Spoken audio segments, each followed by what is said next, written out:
Hey colega, ¿quieres ir ahorrando ya? ¿Buscas pagar menos por tus videojuegos? Hasta 6 millones de personas ya estamos ahorrando un montón en nuestros videojuegos de acción, deportes y RPG favoritos gracias a Eneba. De hecho, podéis descargar su aplicación o entrar en la página web porque está disponible tanto en España como en Latinoamérica. Empieza a ahorrar ya entrando en los links de la descripción. Hola.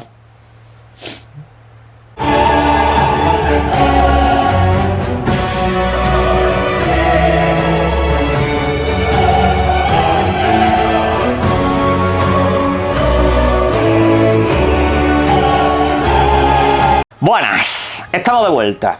Estoy bien, muchas gracias de verdad a toda la gente que ayer se preocupó por mi estado de salud. Simplemente pues la clásica gripe de verano. Yo es la etapa del año en la que peor me pongo por los cambios constantes de temperatura que hay al entrar o salir de cualquier sitio. Es bochornoso, la verdad, como tienen algunos centros comerciales puesta la temperatura, pero bueno, en fin, es básicamente lo que nos toca. Pero repito, que muchísimas gracias por todos vuestros comentarios. Seguimos aquí para tratar la actualidad del videojuego. Perdonadme si la voz me suena un poco extraña para muchos de vosotros, porque al fin y al cabo estoy saliendo de un proceso gripal bastante importante, pero bueno, aquí estamos. Precisamente, llega una semana esta en la cual no es que haya grandes lanzamientos ni grandes novedades, pero sin embargo hay cosas interesantes.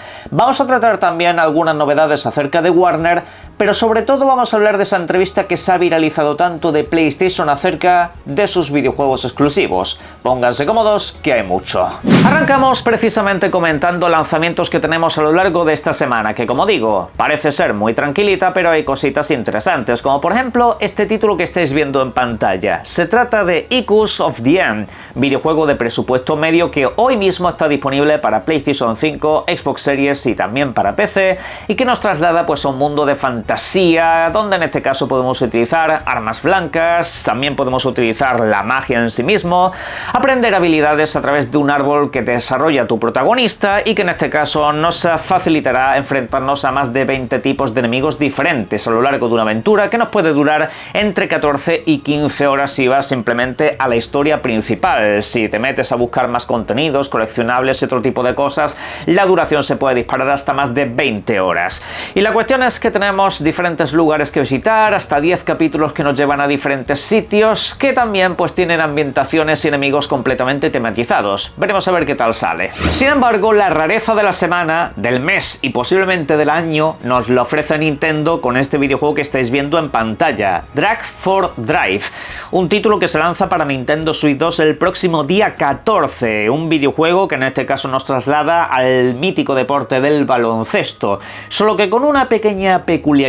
Lo vas a jugar en silla de ruedas. Hay otros minijuegos dentro de este título, hay otra serie de pruebas que también te invitan a disfrutarlo de otras maneras, sobre todo en el modo práctica, porque este título lo pude jugar hace un par de meses y os digo ya que es muy exigente, sobre todo a nivel físico, ya que tienes que mover los mandos de la Nintendo Switch como si estuvieras manejando las ruedas de tu silla. Y os digo que a los 2 minutos seguramente estéis sudando una auténtica barbaridad. Y los lanzamientos no es que sean precisamente fáciles o precisos, vas a tener que ir mejorando mucho tu técnica, pero bueno, os digo que este videojuego sale a 20 pavos y ya veréis cada uno si os interesa o no.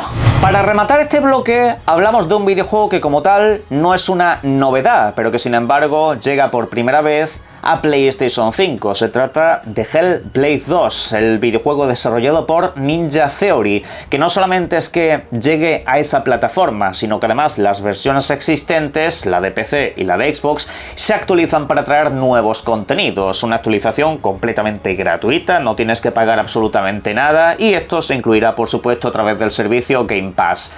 La cuestión es que en esa actualización hay mejoras, por ejemplo para el modo foto, que ya de por sí era bastante completo. No sé muy bien qué es lo que se le puede mejorar a esto, pero bueno, cualquier añadido siempre va a ser interesante. Además, lo más importante de todo es que se añade el modo a 60 frames por segundo. Esto se aplica a la Xbox Series X y a la PlayStation 5. No se ha dicho nada de la Xbox Series S, quiero matizarlo. En el mundo del PC, pues el videojuego siempre se ha podido mover a eso. Aparte, ¿qué más nos trae? Nuevos comentarios comentarios de los desarrolladores de fondo. Mientras juegas al videojuego puedes ir escuchando diferentes conversaciones, además de las que ya venían incluidas en el videojuego original. Y además de todo, pues también tendrás el modo muerte permanente, que por cierto, quiero añadir una cosa de la que me he enterado última hora. Todo esto al final va a añadir un nuevo logro. Sí, un nuevo trofeo que será imprescindible para conseguir el platino en PlayStation 5.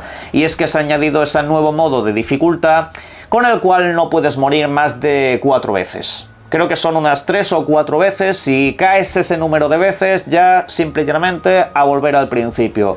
Puedes utilizar el guardado en la nube para intentar salvar la situación en un momento dado y así pues no pasarlo rematadamente mal. Esto también se ha añadido como logro en Xbox y en Steam. Por cierto, son 100 puntos adicionales a los 1000 que ya conocíamos. Ha sido pues una actualización de última hora que yo la verdad no me esperaba. Y añade un desafío, la verdad, bastante importante. Por cierto, cabe matizar que también de última hora para los usuarios de PlayStation 5 se actualiza el primer Hellblade, obteniendo así pues esas mejoras visuales que ya existían en Xbox Series X, si no recuerdo mal, desde 2021. Una serie de mejoras que te añadían pues el Ray Tracing, te añadían también pues algunas optimizaciones adicionales, aparte del selector de capítulos. Eso de momento no existía en PlayStation, pues por sorpresa también se añade durante el día de hoy esa versión. Nada, busquéis la ficha del videojuego y ahí os aparecerá una actualización completamente gratuita. No tenéis que pagar absolutamente nada, válido tanto en físico como en formato digital.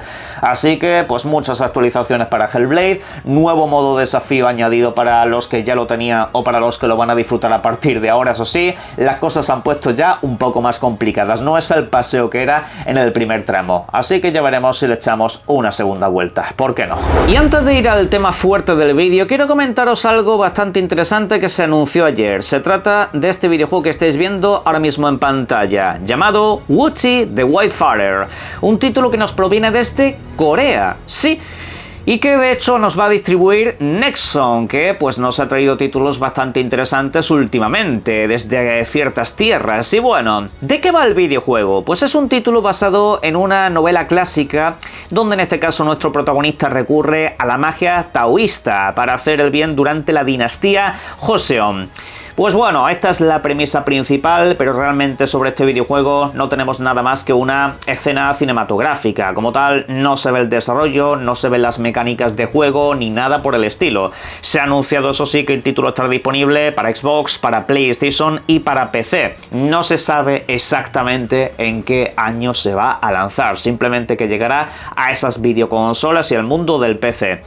Fuera de eso, pues podemos intuir que es un título donde predomina la acción, en base a las imágenes que nos están mostrando, donde predominan también elementos sobrenaturales y criaturas, la verdad, bastante escabrosas. Y bueno, pues yo simplemente me alegraría con saber una cosa importante, que no se trate de un Souls-like, por favor. Y no es que no me guste el género, me gustan mucho los Souls-like, pero sucede que últimamente me estoy percatando de que casi todo lo que nos viene desde Corea y de China, a nivel de producción alta o a nivel de videojuego visualmente llamativo, son títulos siempre del mismo género, y me gustaría que se arriesgasen a traer otras cosas, porque sé que hay muchos títulos importantes allí y que hay videojuegos que fuera de ese género también tienen mucho que ofrecer, y ojalá se estén animando con esa clase de títulos. Pero es cierto que veo demasiados elementos aquí que, abro comillas, apestan demasiado a Souls-like, pero bueno, lo comentaremos más adelante.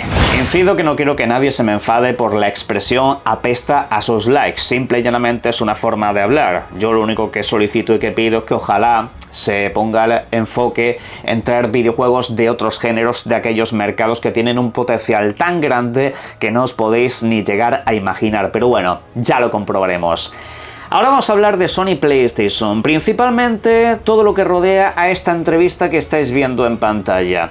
Es una entrevista con una especie de mesa redonda, ya sabéis, la clásica reunión donde aparecen los principales directivos de la compañía, directivos que en este caso hace cosa de unos meses renovaron y digamos fundaron un nuevo organigrama. En esa entrevista precisamente hablaban sobre el futuro de la compañía, hablaban sobre el futuro de los videojuegos y por supuesto de sus exclusividades. Ahora pues está encima de la mesa el debate si Sony PlayStation va a seguir manteniendo videojuegos exclusivos en su videoconsola o también los va a llevar a otros sistemas de consola. El caso es que quiero puntualizar que esa entrevista no es nueva.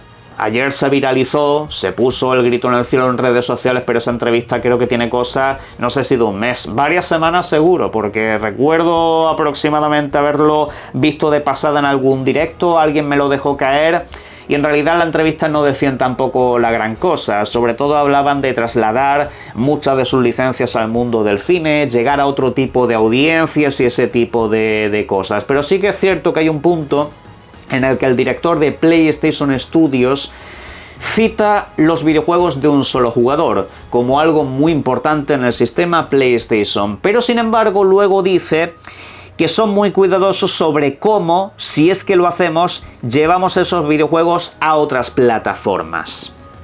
Eso, por supuesto, llama mucho la atención, porque aquí ya no está hablando del mundo del cine, aquí está hablando de otras plataformas de consola, otras plataformas fuera de PlayStation, y de videojuegos de un solo jugador, no de videojuegos multijugador como este mismo señor había comentado hace cosa de 1 o 2 años. Bien, dicho lo cual, ya no es tanto que PlayStation diga este tipo de cosas o haga este tipo de declaraciones. Para mí, el enfoque ya no debería de estar ahí. No es tanto lo que dicen, sino lo que no dicen o lo que han dejado de decir. Eso es algo que mucha gente está pasando por alto. Hasta hace relativamente poco, para Sony PlayStation mencionar la exclusividad era vital, importantísimo. Para Sony PlayStation decirte que un videojuego era exclusivo era algo casi necesario de manera constante. Desde hace un tiempo esta parte PlayStation ya no le da tanta fuerza al discurso de la exclusividad. Obviamente tiene exclusivos, obviamente sigue haciendo exclusivos, pero la cuestión es que ya, digamos, no da tanto enfoque y casi de hecho omite la palabra siempre que puede. Debo decir que esa reunión me ha recordado un montón a la que tuvieron Phil Spencer y otros directivos de Xbox hace unos cuantos meses, pero bueno, quizá no estamos listos para esta conversación. Pero sí que es cierto que quiero apuntar un último detalle y es este que estoy dejando ahora mismo en pantalla. Una noticia también de las últimas horas que ha pasado algo desapercibida. PlayStation ganó más con juegos multiplataforma que con las ventas de juegos físicos en el primer trimestre de 2025. Quiero matizar esta noticia porque la gente no le ha hecho caso precisamente pensando algo que no era. No se refiere a videojuegos multiplataforma de terceras compañías, como puede ser el FIFA, el Call of Duty o cosas así que por motivos obvios te van a generar más dinero que cualquier venta en formato físico. No, se refiere a videojuegos multiplataformas propios de PlayStation. Véase por ejemplo Helldivers 2 vendiéndose en PC o véase el juego de béisbol vendiéndose en todos lados. En resumen, lo que viene a decir es que Sony PlayStation, de los videojuegos, que no son muchos, que tienen sistemas ajenos a la consola PlayStation, a través de eso ya genera más pasta que con la venta de videojuegos en formato físico. El formato físico como tal no es que tenga ya un peso relevante en la industria del videojuego actual, sigue teniendo fuerza, por eso se sigue vendiendo, pero la cuestión es que ya compañías como Sony están viendo que le van a sacar más dinero a vender sus videojuegos en otros sitios a los videojuegos en físico. Es una correlación un poco extraña, realmente es como son como dos cosas que no tienen tampoco demasiado que ver, pero en términos gananciales, por así decirlo, a Sony le sale hasta más rentable eso. Fijaros lo que es la vida. Y lo dicho, obviamente la compañía no es ajena a este tipo de cifras, a este tipo de datos. Y obviamente, teniendo en cuenta que estamos en un mercado de intentar crecer hasta el infinito, pues van a tener que tomar ciertas medidas que no sé si a todos les van a gustar. Por cierto, quiero aclarar una noticia que también se lanzó durante el día de ayer relacionada con PlayStation y tiene que ver concretamente con Profeco, ya sabéis, una institución encargada de defender los derechos de los consumidores en México. Algunos medios de comunicación han trasladado que Profeco estaría denunciando a Sony, que estaría llevándola a los tribunales por el tema de la tienda digital en sus videoconsolas, por temas de monopolio, como tantas otras veces en tantos países hemos visto. Técnicamente hablando, Profeco todavía no ha llevado a PlayStation a los tribunales, simplemente que se ha hecho una denuncia formal ante Profeco y estos la están estudiando para llevarla. Y ojo, porque esta gente no perdona, como los lleven a los tribunales van a tener problemas bastante serios, y es que PlayStation está demandada en muchísimos países por prácticas con los precios abusivos en su tienda que no son ni medio normales. Veremos si todo esto al final acaba fructificando. Cambiamos de tercio y vámonos con el universo de Warner, particularmente con alguna de sus licencias más queridas, empezando por Batman y la licencia Lego. Sí, un nuevo Lego Batman podría estar muy cerca de ser anunciado. Concretamente, el rumor apunta que sería durante el próximo 19 de agosto en la presentación oficial de la Gamescom, el evento de videojuegos que intentaremos retransmitir aquí en directo si es que no me pasa absolutamente nada nuevo. Pero la cuestión es, ¿de qué se trataría este nuevo Lego Batman? ¿Se trataría de un recopilatorio? No necesariamente, pero sin embargo sí que abarcaría muchos de los pasos que ha tenido este personaje a lo largo de toda su historia. Según se comenta, sería como una especie de Star Wars de Skywalker Saga. Ya sabéis que al fin y al cabo es un recopilatorio, entre comillas, de todo lo acontecido a lo largo de las diferentes películas que se han lanzado, pero no necesariamente recopilatorio de videojuegos ya existentes. A eso es a lo que voy, que con este nuevo Lego Batman lo que tendríamos son las diferentes etapas de este personaje, desde sus orígenes hasta su etapa como Caballero Oscuro y un largo etcétera. Esto la verdad que lo convertiría en el videojuego más ambicioso y grande de toda la licencia, al menos dentro de lo que son los Lego. Ha habido innumerables títulos de Batman en el universo de Lego y la verdad que suelen ser todos bastante divertidos e interesantes, la verdad, de completar. Pero la cuestión es que estaríamos ante un videojuego mucho más grande y la verdad que esta fórmula creo que sería bastante más acertada. Los videojuegos de Lego es cierto que hace tiempo que no presentan absolutamente ninguna clase de novedad, solo les queda lanzar títulos mucho más grandes, más llenos de contenido y por supuesto más ambiciosos. Entiendo que aquí pues la fórmula seguirá igual, escenarios un poco más amplios, muchas más alternativas, muchos más niveles ocultos y pues un toque narrativo un tanto más desarrollado, pero en fin, eso no deberíamos de tardar mucho en verlo. Y relacionado con Warner también está la licencia Mortal Kombat. Pues ojo al último dato que nos han ofrecido, porque parece ser que Mortal Kombat 1, el último videojuego de esta licencia, habría vendido 6,2 millones de copias, algo que la verdad yo no me esperaba para absolutamente nada, porque comercialmente el videojuego está reconocido que no ha tenido un buen recorrido. De hecho, las nuevas temporadas, los nuevos contenidos básicamente se han desechado, es como que al videojuego le han puesto el punto y final, que lo que hay es con lo que te vas a quedar, como quien dice. Pero sin embargo, el número de copias vendidas es altísimo. No se puede deberse quizá a que le han reducido tanto el precio durante determinadas etapas que vendiéndose a precio de saldo, pues bueno, número de copias hay, pero que quizá no le hayan ganado tanto. Pero para mí muy sorprendente esta cifra, todo se ha dicho. En la caja de comentarios sobre esto y todo lo demás podéis dejar lo que serían vuestras opiniones y como siempre les invito a que disfruten mucho de los videojuegos. Un saludo.